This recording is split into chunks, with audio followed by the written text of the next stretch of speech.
Heal yourself with the power of consciousness.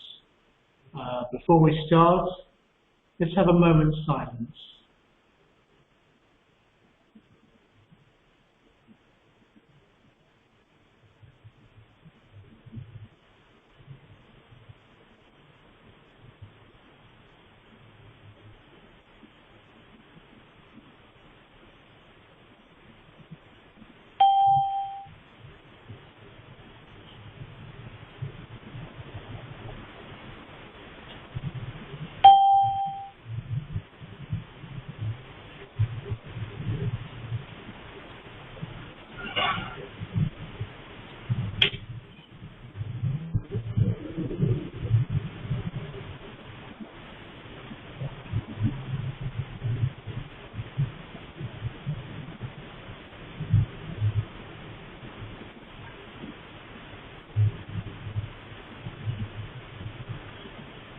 So I'll now request Monica to introduce the speaker.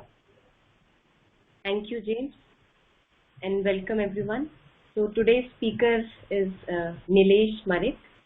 Neelesh has a background in mechanical engineering from IIT and then business management from IIM.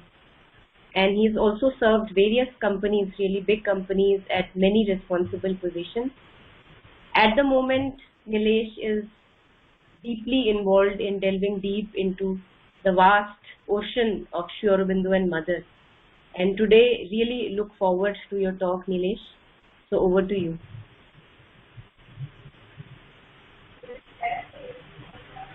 Thank you. Thank you, James and Monica. Namaste, everyone.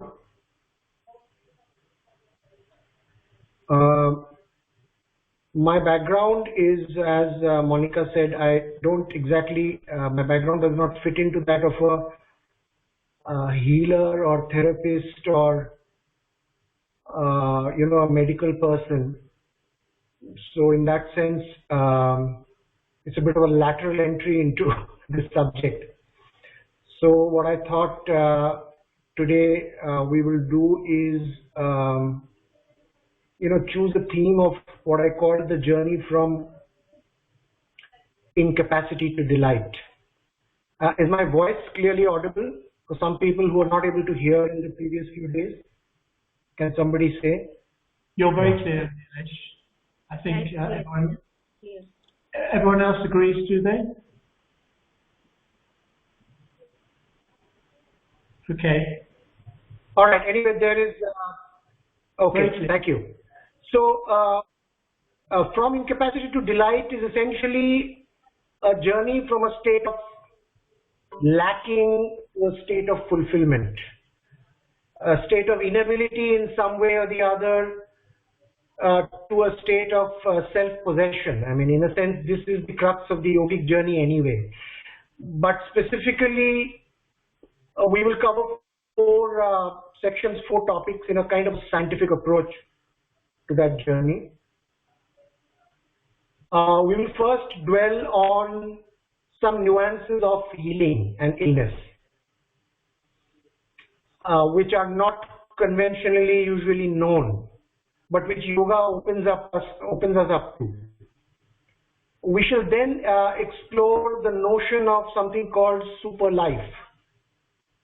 Most of us have heard of super mind, but there's something called super life, which is more pertinent to this discussion, which we shall investigate. We will then use the lens of spiritual philosophy to understand the incapacity and the delight principles. Why incapacity and why delight? Are these just random things or just nice to have, or is there a principle behind them?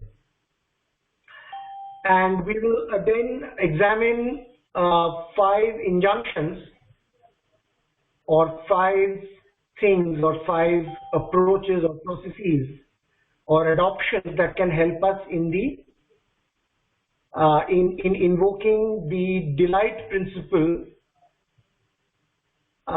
replacing the incapacity principle in our lives.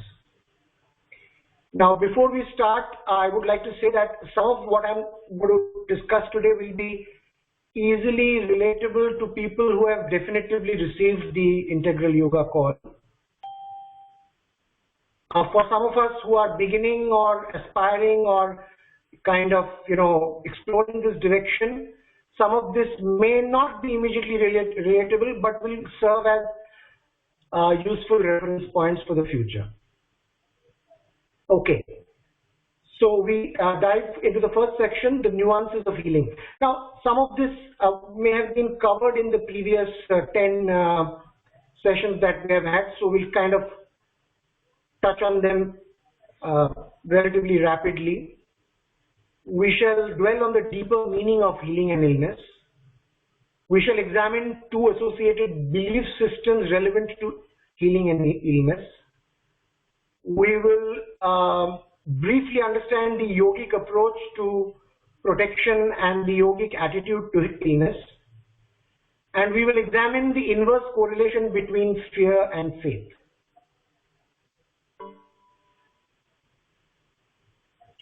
Now, the most succinct definition of healing that I have come across is two words. Healing means to render whole. Heal oneself means to render oneself whole. It means, in a sense, a full being remembrance of our wholeness from a kind of forgetfulness or amnesia of partness or incompleteness or separation. So, what are we to be healed from? Evidently from a condition which is not whole or less than whole. So, illness, taken both in the physiological as well as in the psychological sense, is also called disease, right? Disease is dis-ease. Dis-ease meaning not at ease or ill at ease, which means not in our true or authentic state or original state or the state we ought to be in. When we are not at ease with the state we are in disease. So this etymological exploration puts this perspective squarely to the fact that disease or illness is not how we ought to be. Even though we pervasively find ourselves in some form, if not physical, but if not physiological, but psychological, it is reassuring to remember that this is a state of falsehood. Not in the intellectual sense, but in the sense of a state of being. And therefore, when we experience illness, it becomes easy to then say, well, I refuse or reject this because this is not how I ought to be. Okay, now, so illness for a normal person or for a person on the path of yoga has a different connotation. For a normal person, and I say this in a sense that we are all normal in that sense also, not abnormal, but the yogic journey takes us out of what we call the normal mode of operation, the normal prakriti mode of operation. For a normal person, illness is a loss or a lack of some kind of functionality, of an organ or a system of organs or some system of parts within our being, and therefore healing means the restoration of that functionality. Yes? For a sadhaka, this is not adequate as a notion of illness. Because just this itself does not put us in the right frame to heal ourselves. Or even if it does, it is not enough. So the mother says that, she reminds us in many times that when we are on the path of yoga, we have actually gathered our entire parts of our, or we ought to gather the entire parts of our being and actually offer it, right? Remember and offer. And when we offer, or when this whole inward and upward movement in an interior sense happens, there is sometimes an imbalance between different parts or state substances of our being in response to the divine force, or in its approach to the divine power or presence or will.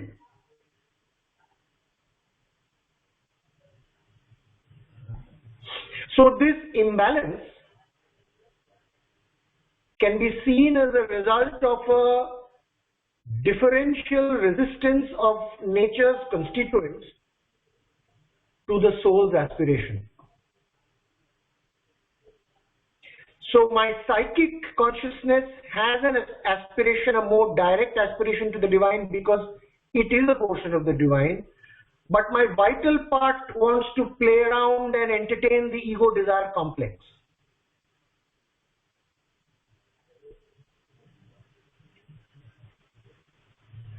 So my mind may make a resolve for rejecting the calls of the lower nature, but my vital does not want to. Or my physical consciousness has not yet learned to surrender to the divine presence as the upper parts of my nature have been able to do. Now what this does is that there is a bit of a disharmony, right? It's almost like different poles of different parts. And this is inevitable, it's not a fault, because all parts do not respond at the same time. That is why we need assent and integration. So healing, therefore, from this perspective, entails the restoration of harmony in the transformative process and in the journey of all parts of our nature in dynamic equilibrium with the divine ordainment of the divine Adesha. If one part is attuned and another part refuses or is incapable, there is a fair amount of unease, and if this continues, it can precipitate a certain illness. So the first step in this is to understand that our parts or planes, just as the parts and planes of cosmic reality is a multiplanar septuple principle, so are we as an individuated unit of consciousness. And each of these parts have their own substance densities and need an appropriate level of watchfulness, vigilance, control, and reorientation. Okay? Now, this directly leads us to this notion of two belief systems. And I will use some modern scientific terminology to denominate these belief systems, because these as thought formations in our mental, vital, physical complex have a profound impact in terms of our healing propensity, effectiveness, and speed. What one believes comes true. So the first belief system is called, it goes by the name usually of germ theory. And the second belief system goes conventionally loosely by the name of terrain theory. Germ theory is a belief system that we are inherently vulnerable to invasion of germs, as the name ought to make it obvious. And therefore we need to constantly take medicines, injections, administer or get various interventions administered for our protection. This belief system is therefore an external support oriented belief system. It is apprehensive. It is even paranoid. And I mention this because we are going through a phase for the last 2 years where this bifurcation of belief systems is becoming a clearly evident phenomenon in the world population. There we can see clearly that there are some of us who are very germ theory oriented. And terrain theory is a belief system which holds that there is a natural capacity of immunity which all of us have, but for which we need to nurture appropriate conditions for the instruments of our nature to operate correctly, optimally, properly, as they ought to. And therefore terrain theory is more internal resourcefulness and strength oriented. It does not subscribe to the view that somebody else has to do something to restore me to health, even though that may sometimes be done.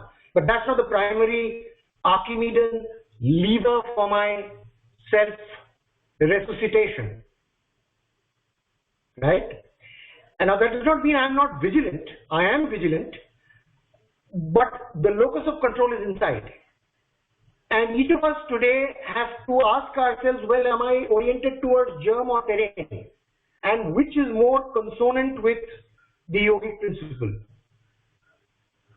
Now, as we have heard and as we know, before the body gets affected, what gets affected is the etheric envelope around us, the nervous etheric envelope. Yes, this is the whole basis of pranic approach to healing. If we are tuned into our pranic system, and we are going to cover that more in the next section, it is possible to detect incoming vibrations of disease, incoming vibrations of illness, or incoming vital suggestions.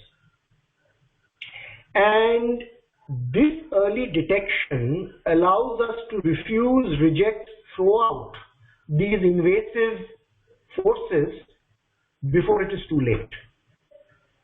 We won't have time to go into Mother's Tokyo story, but when the whole the epidemic of 100 years ago, Mother was in Japan, and some of you who have read her diaries, there was one night where she was totally invaded, and the whole city she was staying in was completely riddled with fever. It is as if she was sent there to deal with that cosmic force, that invasion, and she resisted that terrible fever throughout the night with her pure strength and attitude, and in the morning, not only she, but the entire town was healed. So, at an occult level, these invasions come and they want to take hold of us. But this subtle envelope and this early detection system, if we use it as a protective shield, then nothing can touch us. And therefore that leads us to this notion, this fourth subtopic, which is called the fear-faith correlation. You know, as the Mother says, 90% of illness is from the fear in the subconscious, right? And fear is, there can be mental fear, there can be vital fear, there can be cellular level physical fear. It's like that. It's like a rapidly vibrating tuning fork, right? And you know, it's not rocket science to at least intellectually appreciate that fear is inversely correlated to faith. However, that intellectual understanding does not necessarily help us when we are in the grip of fear, because the mind is not a very powerful instrument, right? The mind has its own limitations, as we know and we have heard in the earlier talks. Now, subconscious fear basically is a residual deposit or an archetypal deposit of memory formations, suppressed fear formations, thought formations, ill will. Right? It requires time to clear that cache out, like the cache of a web browser. But the point we have to understand is that fear, all forms of fear, has the effect of has the nocebo effect, and faith has the opposite of the nocebo effect, which is called the placebo effect. Faith. So what can we do when we can simply say that, well, when this illness comes, it's a detection system that there is some part of me which is providing assent, which is providing allowance to that invasion. What can I do? Just say no. Just say get lost. And just as we don't allow an unknown stranger into our house, right? I mean, a known stranger, Atithi Param Deva, but an unknown stranger, an invader, we don't even allow him into the door. Because once we allow him into the door, he's going to come and sit in the drawing room, and then maybe in the bedroom. So, immediate, instantaneous early detection, refusal, and throwing out. And the more we tune our systems to that, our system gets tuned into faith. And as it gets tuned into faith, fear, being inversely correlated, goes out. And therefore the whole propensity or the probability function of disease and illness reduces. Okay. So, nuances of healing, different meanings for two conditions of illness, two belief systems, germ theory and terrain theory, and the yogic approach to protection through the invocation of faith and the rejection of fear. So this puts us in the right context to explore super life. So, paraphrased, to introduce super life, illness or disease is nothing but a lack of understanding or a lack of connection with the super life principle. Now, life as prana, life or prana as terms have specific meanings in the yogic context. It's not life as in our life, but life as the vital principle of animate existence which is involved in matter and which is itself devolved from the mental principle, right? We understand the planar structure, those who have read this, the books. So super life can be seen as the higher principle that governs life. Life or life energy in the pranic sense is a pale and weak reflection of super life, just as mind as we know it, our conceptive faculty as we know it, is a weak and pale reflection of a principle that governs mind, which is called the supermind. Even though we may not understand supermind properly, we at least know that it is a higher governing principle.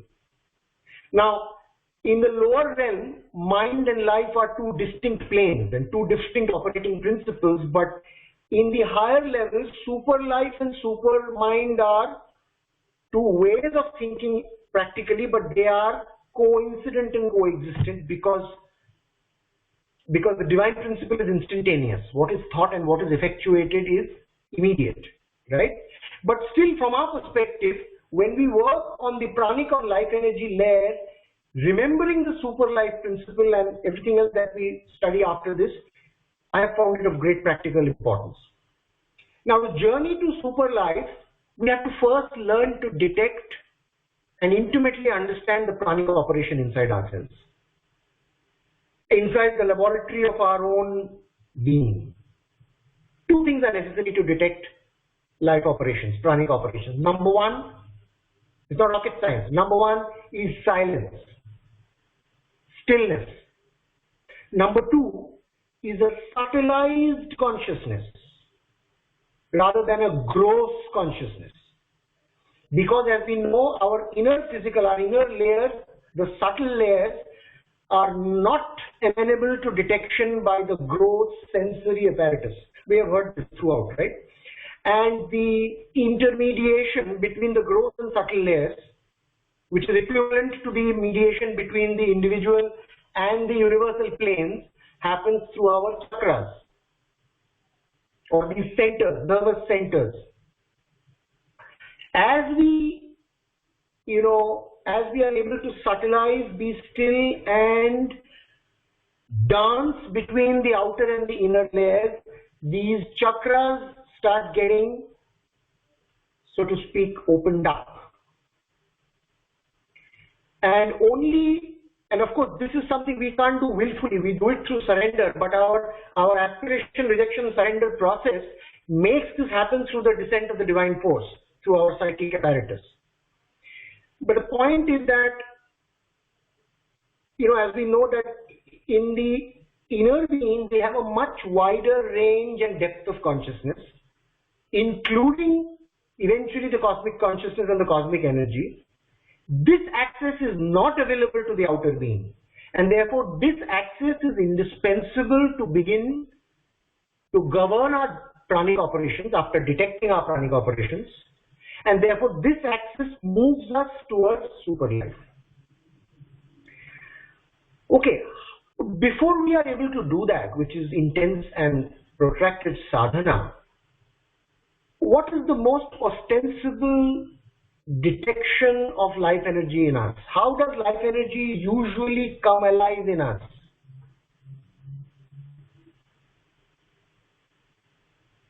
It comes alive to us through desire, through the desire principle. Even though the desire principle is necessary, it is a necessary principle to stir alive from our tamasic stupor of inconscience. Eventually we come upon to realize that the desire principle is a blind, groping, insatiable, and often destructive vortex of addiction and imbalance. Even though all of us are subject to it in different shapes or forms, desire is the inevitable impulse of a fragmented consciousness, disconnected and oblivious of the self-sufficient whole, the whole, healing whole, which is its true nature. Another manifestation of desire at a more visceral level is hunger. Hunger for food, hunger for this ravenousness, right? This ravenousness is the impulse of this deficiency consciousness. It is a poor, hampered version of the self-possessed energy. So illness, suffering, and even death is a consequence of the individuated unit being out of alignment with the larger movement. And we are going to revisit this in the next section again. Health, joy, and immortality, which are the opposites, so to speak, of illness, suffering, and death, are therefore only possible through a perfect synchronicity of the all will, or the universal will, or the transcendental will, with our puny, microscopic, groping, misguided self-will.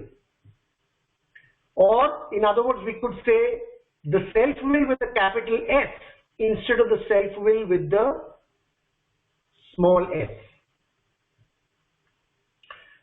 So, the first important understanding and then internalization into the substance of our being is that the aspirant to the super life has to necessarily master the desire hunger principle. Easier said than done. Now, since prana is yoked both by the body and mind, you see, even the mind requires prana for its operation. So when we are out of life energy, we find that even our mind is not, our cerebral, our sharpness and speed and alacrity and all that is seriously hampered, yes. But the detection of prana, this subtilization, enables us to orient, to detect, to channel, to invoke, and to redistribute energy within the different parts of our being based on our priority. There is a yogic discipline by which, some of us who have read the Isha Upanishad, Sri Aurobindo goes to great lengths to saying that even this detection and control system, you can actually control your own breath. And with practice, you can hold on to your breath for longer and longer periods. He has, of course, done all of this. He speaks directly from experience. And so this is not just the breath. All pranic operations of the system, all energization principles of different organs or different physiological systems can be manipulated yogically, including the energy distribution system in the brain. And this brings us to the metaphor, the Rigvedic metaphor of the chariot and the horse.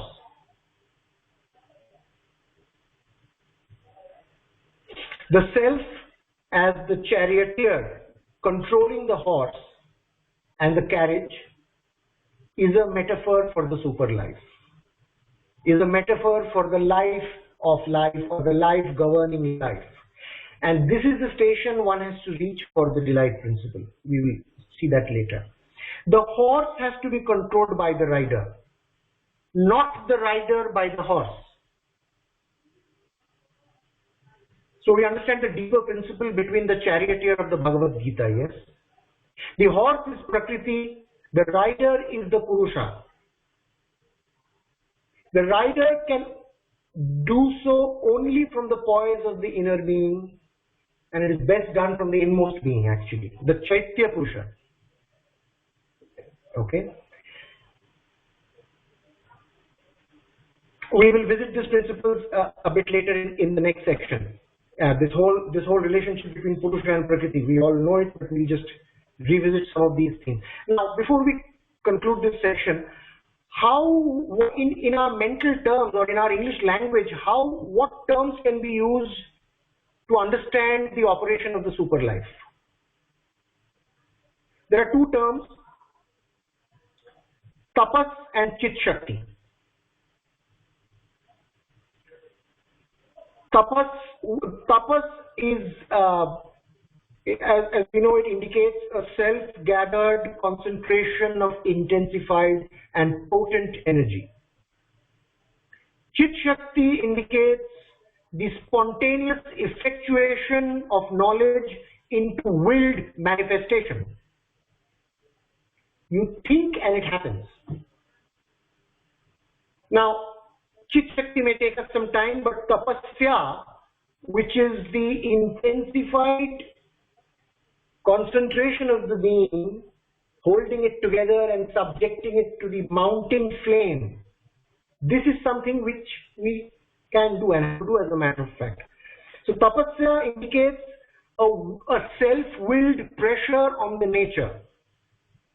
And when we discuss the 5 injunctions in the section after next, we will realize how, in what shape or form can we channelize our tapasya to move from incapacity to delight.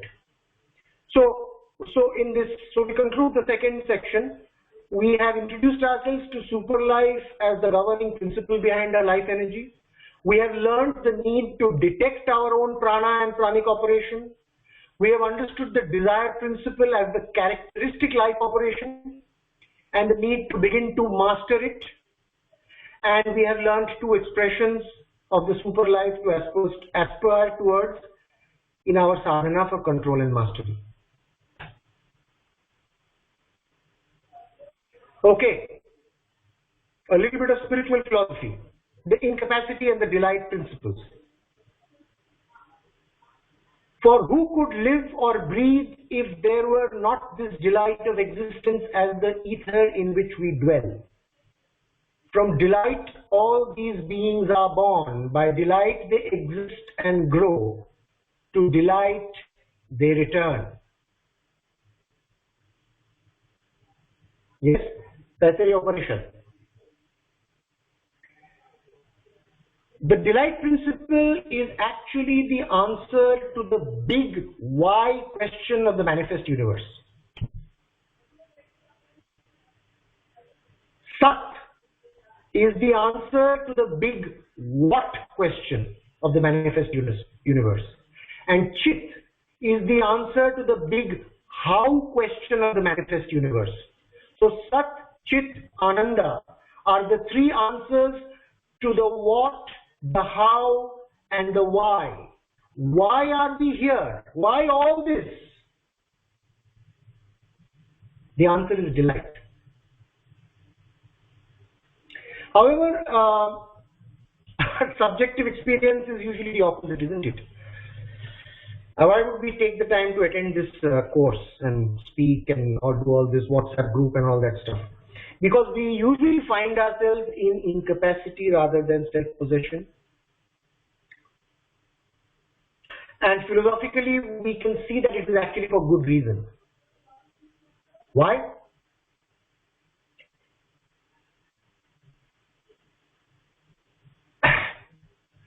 Incapacity can be seen from the viewpoint of the self. Incapacity can be seen as capacity withheld. Ignorance can be seen as knowledge withheld. Weakness as strength withheld. The self in each and the self in all wills this for our own benefit. So this withholding of capacity is done so that there is some limit that can be surpassed. some realization gained and integrated into the nature, some obstacle overcome. Without the experience of this apparent incapacity, mired in the inconscience and the ego-based ignorance that we are, we as individuals would not strive for that capacity, for that self-possession and the mastery, these things which are the harbingers of the delight principle. And why does the self will this torment and even this torture and this difficulty for us? Because at least from the path of this yoga, Sri Aurobindo and the Mother's yoga, this is an affirmative path. This is a path of total fulfillment and total enjoyment, total bhukti. But not in the way it appears to us in our fragmented and egotistical consciousness, which is disconnected from the whole, as we said. From our standpoint, in the ordinary consciousness, ordinary pleasure and pain have to be seen as cases where the real delight, the self-existent, inalienable delight is failing to be realized, is failing to be felt. From the Book of Fate, Canto 2, thus came born from a blind, tremendous choice, this great, perplexed and discontented world, this haunt of ignorance, this home of pain. There are pitched desires' tents, grief's headquarters. A vast disguise conceals the eternal's bliss. If these words seep into our Adhar, if we can lodge these words into our solar plexus as a felt capacity, our solar plexus will stop leaking and it will turn in a different direction. A vital attack is felt at the solar plexus.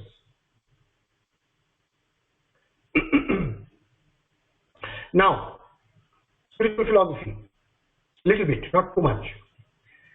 To go deeper into the incapacity principle, we have to understand the individuality conundrum. It is a conundrum, it's a puzzle. To develop and organize a being around a personal orientation, viewpoint and will, the ego structure does play an important role. So the ego should not be vilified or seen as some mistake. It is in the scheme of things that it is necessary. It is even indispensable to keep the being above the lower pull of the mass of human ignorance and the lowest common denominator. As we can see, the role of collectivism in the social political milieu of our world have destroyed civilization. But more about that in a different session. Without this organization and some preliminary development and interplay between the three gunas of the nature, the being is not strong enough for yoga. At the same time, the division principle of separation inherent in the individual consciousness puts us in some kind of disharmony with the cosmic totality, as we just understood in the previous section. With the cosmic totality as well as the transcendental intent, both of whose essential quality it is dissociated from or forgetful of because of this veil. In the individual will's for confiscation and impulses generated for survival and self-affirmation and self-aggrandizement, the individual consciousness suffers from the adverse reaction of forces who resist this dominating or devouring propensity. And the reaction of these adverse forces or these resisting forces, the puny individual resource cannot bear because of its insufficient strength and resilience, while it is cut off from the universal reservoir of cosmic energy. You see, that is the individuality conundrum. So, therefore, as we know, the individuality conundrum is solved by the movement of the locus of the individuality. The locus of the individuality has to move from the outer ego to the inner, the inmost, the Chaitya Purusha. We know about the first of the triple transformation principles in the yoga, right? Now, I don't know whether we have covered this in the previous sessions, but it's a very important point here. When we embark on this yogic journey, and we try to move the lever of individuation, the ontic substrate, the center of our being, from here to inside, to the inmost center, delight does not follow immediately. Delight does not follow immediately. This is very important. And we have to be prepared for this temporary disappointment. This is not a walk in the park. And this is what we call psychic accentuation. The embarkation on this journey entails an accentuation and increase in the experience of suffering because of the universalization imperative. The ego-bound externalized being is shielded not only from the truth, but it is also shielded from the acuteness of world experience. But yoga, when that veil, shield and all of those things are ruptured, it brings into our subjective experience a larger range of world propensities, including world pain, world hunger, world anguish, and the touches of various cosmic forces. The seeker of the integral yoga no longer has the usual protection. He or she receives thoughts, intentions, desires in their full starkness from outside as uncomfortable, almost infringements to even fierce attacks. And he or she or we or you, I and you, have to deal with them as if they are our own. This is a very protracted, very challenging but inevitable journey through, in Savitri, called the inner countries. You know, those of you who read will remember. Psychicization makes the adhara extremely sensitive. Extremely sensitive. You know the velvety softness? The velvety softness in the inner cave sensitizes our entire adhara. The sensitization is followed by the strengthening.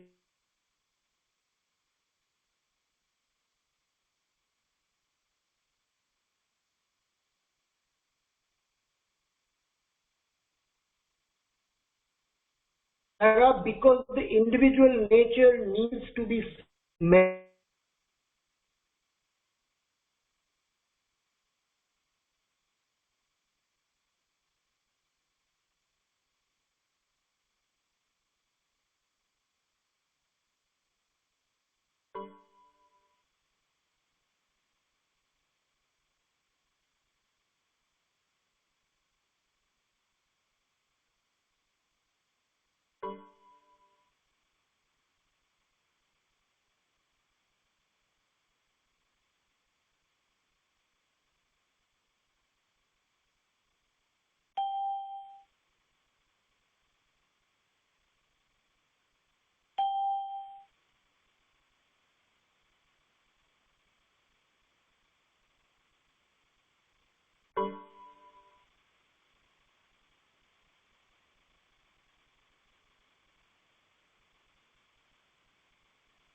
Yeah, I think maybe some internet issue or something at Neelesh's end.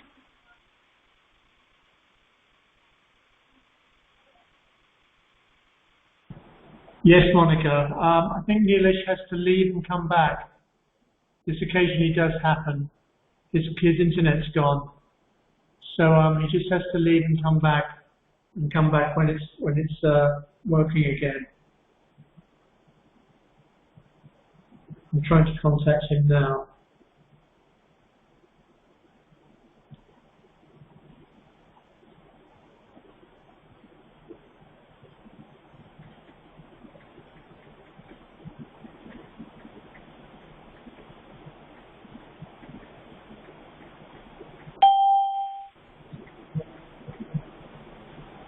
Hello?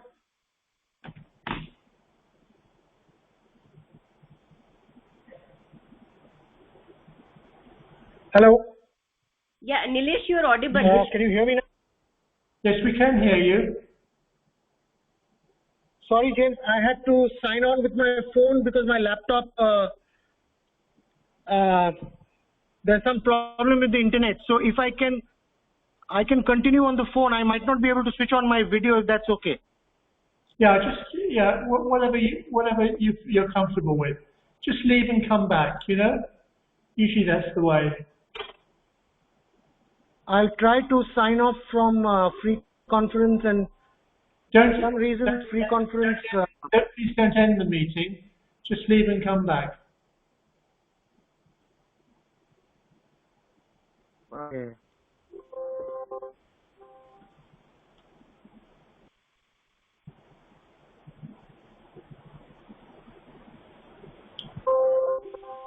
It's not even allowing me to exit the free. I did it from my lap. Wanted to show something at the end. It's not allowing me to leave. Okay, till then I continue then on the phone, if I can be heard. Okay. Sure. There's no video though.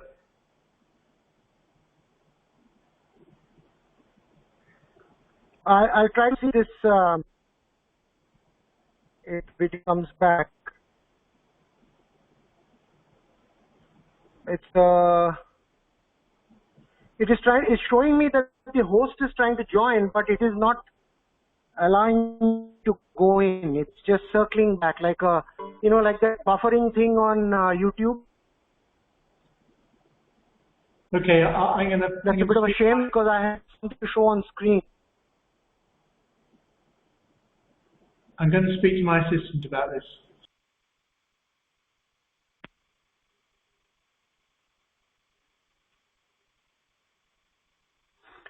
Okay, I will continue. Maybe we can. I'm probably going to try and send something later to make up for this lost connection. We were at psychic accentuation, yes, and basically. My assistant Prabhu is going to speak to you now. Okay. And we'll somebody call me on the phone? Someone's going to call you. Yeah. Prabhu. Okay. All right. It doesn't matter if we overrun a little bit, so don't worry about that.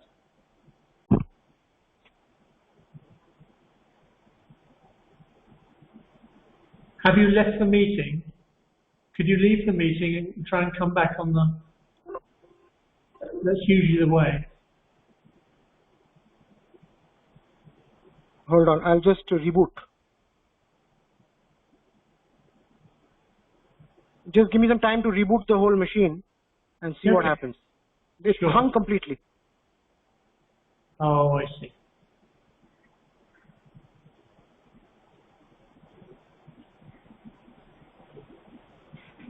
If it is okay with you, we can extend 10-15 minutes if the participants are willing, so that after I sign up and come back on the computer, we can see.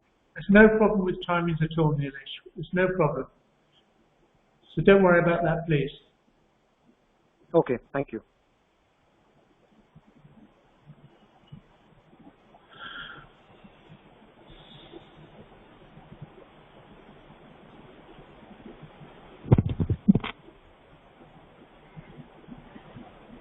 Yeah, James.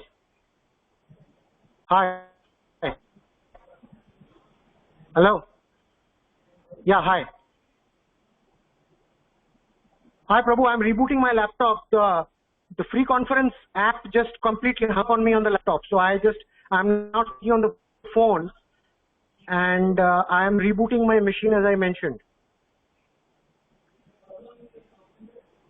So just give me 2 minutes. I'll reboot the machine. I'll join free conference and resume the meeting. Okay? Okay? Sounds good.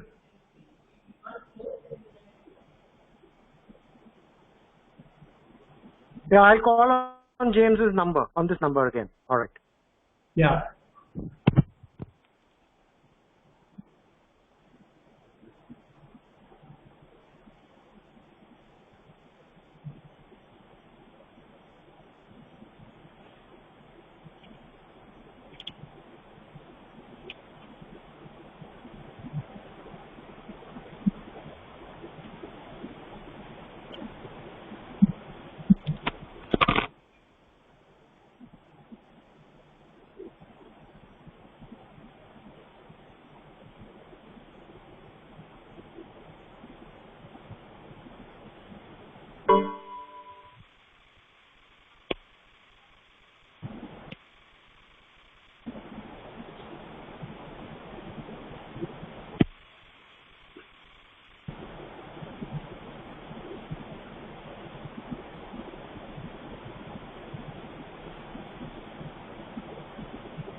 Laptop is booting up.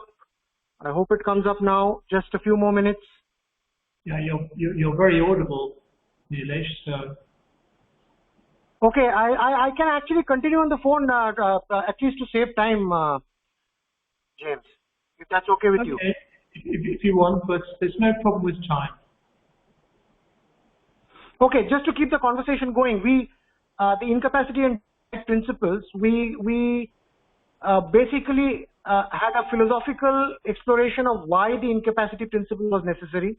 We revisited or we understood the individuality conundrum. We realized that delight does not come immediately. There is a period of psychic accentuation because of the universality principle. And the fourth point is that this conundrum can be resolved only when the desire soul is taken up by the real soul. I mean, this is not rocket science. In the sense, the whole logic of our discussion of the yogic journey is the transfer or the handing over of the baton of our life. It's like a relay race. Somebody comes and hands over that thing to the next runner. The ego, the outer individuality, the construction of the ignorance has to gradually hand over the charge of the life. This is what is called psychicization. So the movement of the incapacity principle and the replacement of the incapacity principle with the delight principle is, in one sentence, nothing but the handover of our life and our existence and our orientation from the desire soul to the real soul. So this is self-evident, but it is easier said than done, and there needs to be a psychicization process and focus and aspiration before and potentially a tumultuous and a difficult journey through the inner countries while trying to discover the soul from the ego principle, and that requires a fair bit of courage, resilience, and a kind of a warrior attitude. And as he says in the penultimate chapter in the Gnostic Life, along with sensitivity, there is the cultivation of the right power required in the adhara before the descent can really effectuate, because the adhara in our current fragmented, dissociated form is too weak to receive the force from above.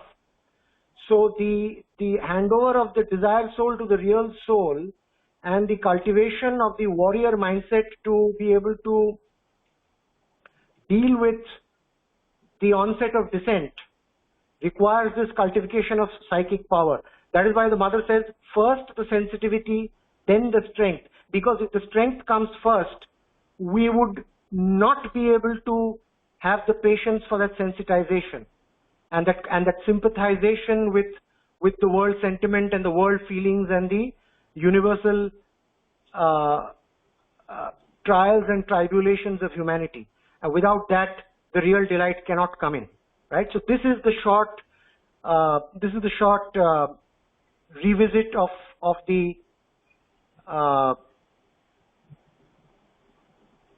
why the delight principle requires this psychic accentuation.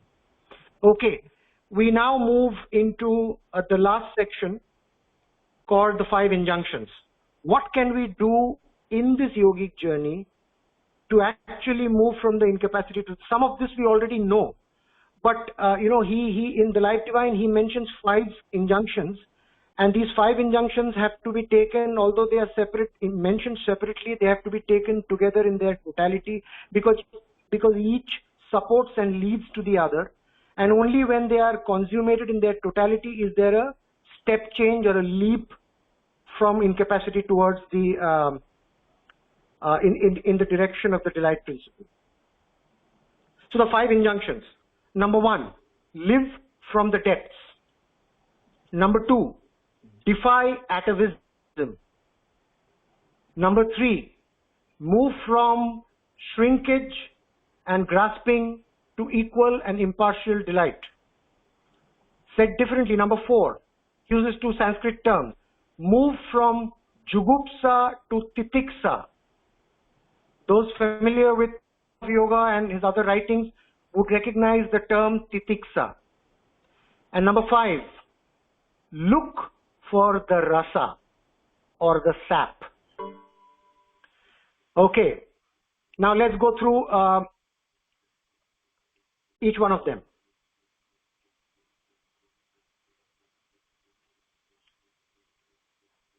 Okay, the laptop has, I hope it allows me to join.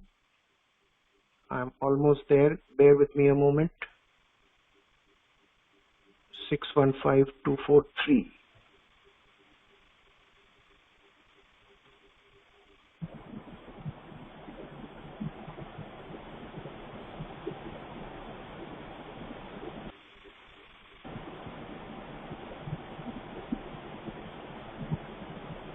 Free conference app.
You can hear me clearly, right? The recording Yes, is I can starting. hear you, yeah. Please announce yourself.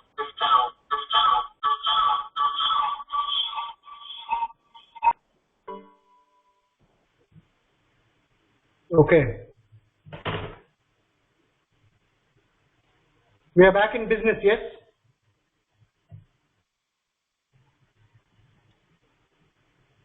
Oh, James, you are muted. Okay. Okay. All right. It can be Fine. heard clearly. I'm going to start technical hitch.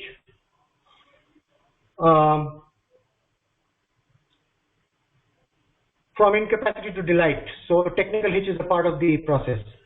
Anyway, so 5 injunctions. James, can you just confirm if you can hear me clearly, or somebody? Yes, we can hear you very clearly. We can Okay, hear great. us. So let's. Okay, thank you. Okay, live from the depth of our being. Now, what does this mean? We have covered this. The ego operates from the surface. The depth of the being is like calmer sea, right? There is flurry and activity at the top, but deep down below it's all still. So how do we live from the depth? It's easy to say. Well, we can begin to live by the depth first by distinguishing the 3 Purushas. There are several Purushas. The Manomaya Purusha, the Pranamaya Purusha, and the Annamaya Purusha. Each of these 3 Purushas, the 3 planes of the lower triplicity, can exercise the capacity to step back from their corresponding components and movements in the nature.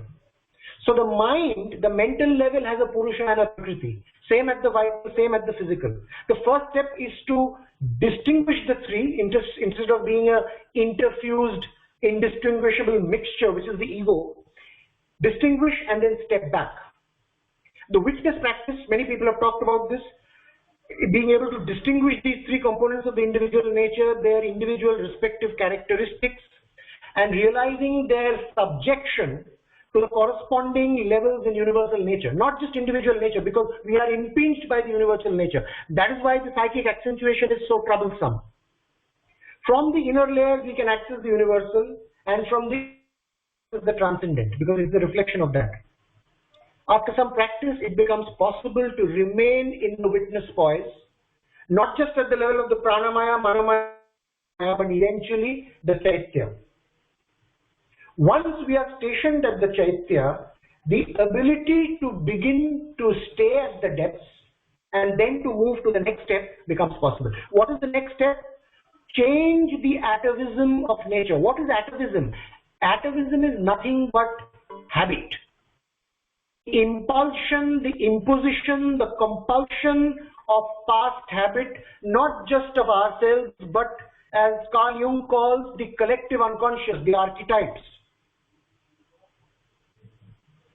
Closer to the depth of our being and from our true being, as the veil separating the ego from the soul and from the, with the chakric movement and all of that stuff that we have discussed in the beginning, it becomes possible and we get the power to refuse and eventually change the habitual reactions in pleasure and indifference.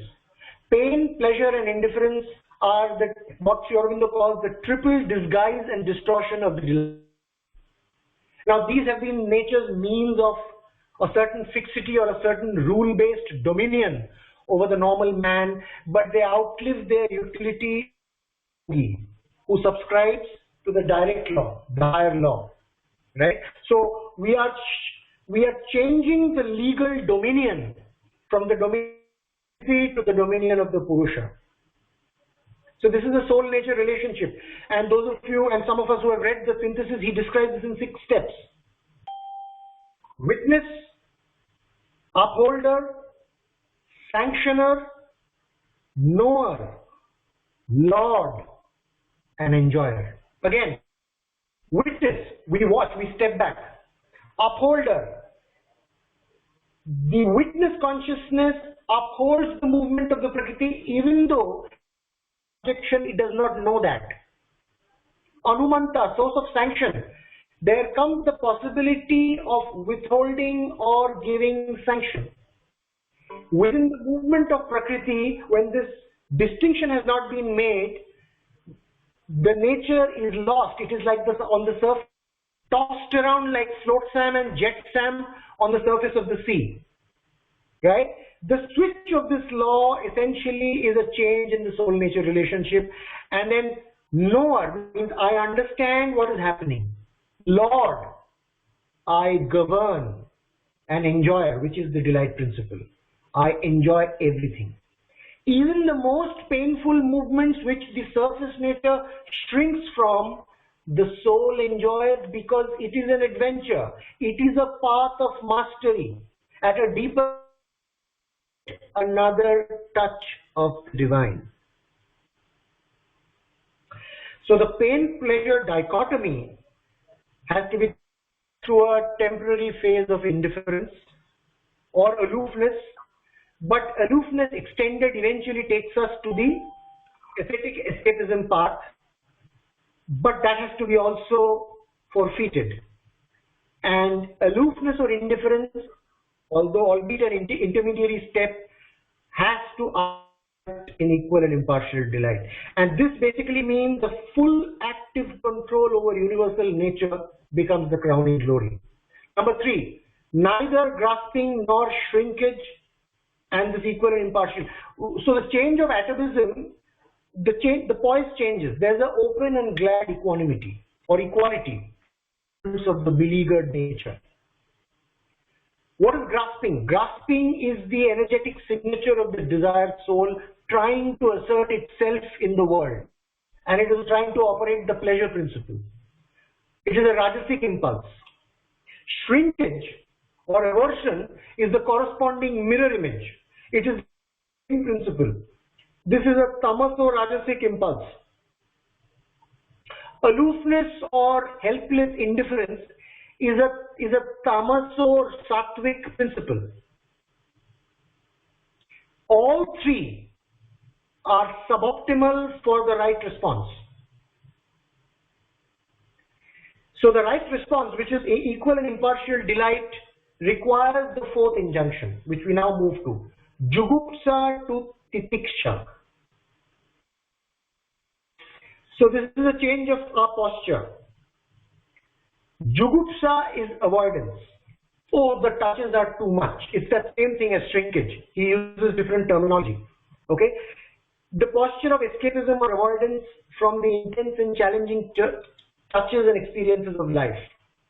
Okay? The orientation, we talked about the spiritual warrior. The spiritual warrior transforms Jugupsa to Titiksha. Titiksha means bring it on. I am prepared to face everything. I shirk from nothing. So this is Arjuna of the Bhagavad Gita. Bring it on. Full range. Let me experience the entire variety of experience, because every experience is ultimately a touch of the divine. This is not of the heart or for a nirvanic or a mayavadik liberation seeker. Titiksha is an important yogic attribute times we are in, because the world currently is beleaguered with a host of types of the asuric forces, and without Titiksha we will not be able to understand what's going on. Last point, okay? Ignore the superficial happenings in life and go straight for the taste of the sap or rasa. The outer being focuses on the forms and gets lost in the movements of nature. The inner being remains detached from the form and looks for and eventually finds the hidden significance of meaning. Rasa grahana is the capacity for the true taste of experience. So in the context of illness, what does this mean in incapacity?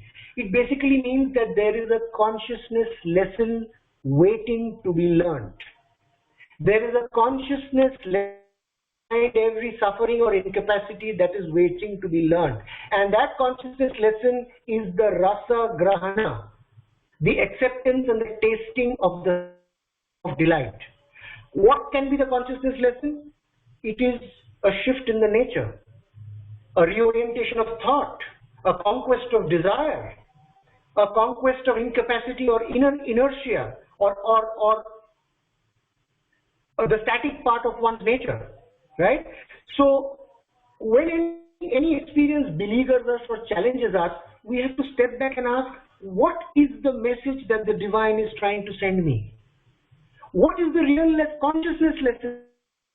And if we zero in on that, we will find that when the lesson is learned, the suffering or the ailment or the discomfort or the difficulty suddenly goes away, as if like a miracle. And I have seen this from experience many, many times, and I request all of us to focus on this rasa. Right? Okay, we will conclude. I will just make one final point. All these principles that we covered in the last 1 hour, how do these principles and injunctions simple experience? Can all of this boil down without so much of thought, even though thought is necessary for our metabolism, for our conceptive metabolism? How would we begin to intuit or feel that all of this has been internalized at the level of our being? Now, many speakers in the past and the flame, the fire of aspiration, the velvety softness, that is a precursor to the sensitization and the psychicization on the sensitivity dimension. I'm going to suggest another expression of another sensation that heralds the beginning of power and strength. For any serious aspirant, this other second feeling along with the flame comes soon. It is the experience of a little vibration. It is the kind of concentrated firmness like an inner clenched fist. It is a kind of an inner tightening, as if the slack being have suddenly taken on a weight and taken on a kind of relaxed tension. You know, I'm almost using engineering terms here, so bear with me. It also gives the feeling and experience of a quiet little clearing, unclouded behind the din on the surface and the haze of the surface. It gives us an experience of a build-up of an inner reservoir of presence, a locus of increasing, as if an inner set of batteries are being charged with another intensity. We have heard the term the inverted tree. The adhara feels that it is actually supported from above. And this vibration, this clenched fist, this tightening is the surrogate or the reflection actually of the divine presence holding us. And when we are held like this, all the turbulent movements from outer nature, from universal nature, adverse hostile forces, we are able to deal with because we are held. When we are in the ego, we are not held, we are just all over the place. So I conclude this, and I will just summarize through a slide so that we have a quick snapshot of the whole thing. I'm going to try to share the screen. When we settle into this vibrational build firmness, we do not need to shirk from life challenges or insulate ourselves.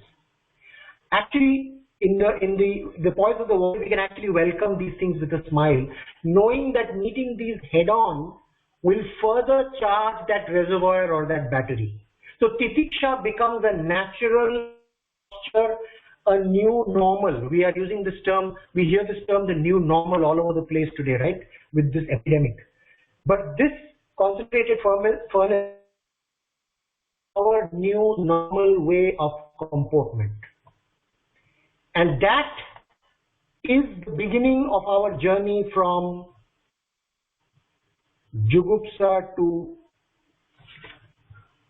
Titiksha. Let me share my screen.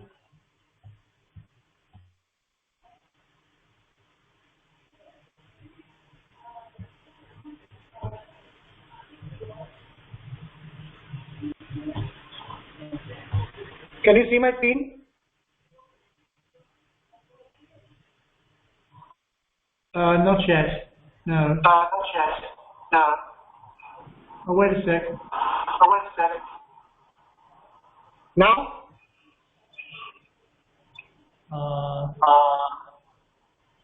Yes. Okay. So there we are. This is just, I did this so that because we covered quite a few things, and there were several trains of thought, one leading to the other, I thought it will be useful to go through the various points. And I welcome any questions or comments. I apologize again for the delay due to the technical glitch, but I hope that by being able to cover the whole thing, we have seen a certain progression path from the incapacity to the delight principle. And I would invite any questions, if any.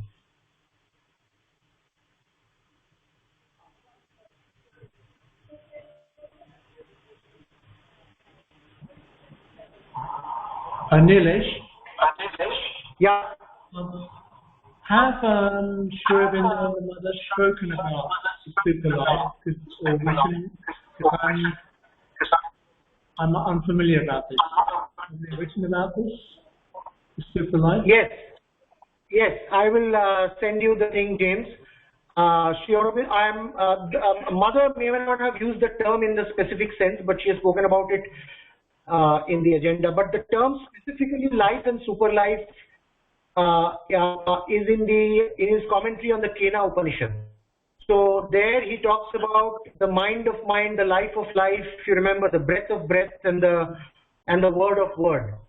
Yes. And there's a specific the commentary on the Kena Upanishad, which I shall share with you, or I can put in the group, where he goes extensively into the super life principle. It is definitely worth reading. It's very, very, very, very clear. Yes, and also if you could share this slide with the group, would be very helpful. Because it's explains a lot. Yes, I certainly will. Yeah. And questions, I basically the 4 key takeaways, if I can summarize from that slide. Sure. That incapacity is a necessary process for us to be propelled life. For that, the real soul has to take over from the desired soul. The real soul has to have the courage and the fortitude to face everything and avoid nothing. And because of the psychic accentuation principle, delight is not immediate. It's very, very important so that we don't have wrong expectations. And the short aphorism, the 10th aphorism in the Sri Aurobindo Upanishad, to summarize and conclude our discussion, he said in Sanskrit, Evam yat prakashate jaganananda evam tat. The translation of which is, whatever does manifests is the world bliss only. Thank you. Beautiful. Thank you so much, Neelesh. It was really outstanding session, and it was a pity about the breakdown, but it didn't seem to matter too much to you. You maintained the continuity almost in a seamless way. So thank you very much, Neelesh, and I hope to see you soon. So that concludes the 11th session of this course, and tomorrow we go to the last session, which is with Dr. Basu on consciousness-based psychology. Until then, until tomorrow, thank you very much again, Neelesh. And thank you. Thank you for your patience in bearing with this extended session. Thank you very much. Thank you.